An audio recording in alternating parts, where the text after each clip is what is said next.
আসসালামু আলাইকুম প্রিয় চাষি ভাইয়েরা, আজকে আমরা আসছি তরুণ কৃষি উদ্যোক্তা মোহাম্মদ শাহাদ ভাইয়ের কৃষি খামারে।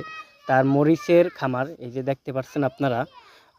তার এখানে প্রায় 2 বিঘা জায়গাতে সে এই বর্ষাকালীন মরিচের আবাদ করেছেন। হ্যাঁ, বর্ষাকালীন মরিচের আবাদ প্রায় 2 বিঘা জায়গায়। তো শাহাদ ভাই, আপনার তো ইয়াং মানুষ, হ্যাঁ, তরুণ উদ্যোক্তা, আপনি অনেক ক্ষেত্রেই কর্ম করতে পারতেন বা অনেক সুযোগ অপরচুনিটি ছিল, তো সেগুলো বাদ দিয়ে সব এই কৃষিকাজ, এত পরিশ্রমের কাজ, এটা কিভাবে আপনি এনজয় করেন এবং কীরকম লাগে আপনার কাছে?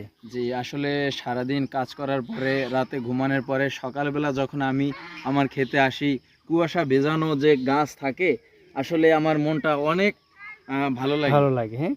জি, এই বিষয়টা আপনার কাছে সবচেয়ে ভালো লাগে যে সারাদিনের আমার কষ্ট সারাদিন আমার মনে হয় না যে আসলে আমি কষ্ট আমি করছি।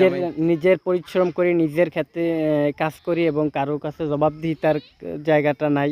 জি না, হ্যাঁ, জি এই না, জন্য আপনার কাছে ভালো লাগে না? জি। ধন্যবাদ।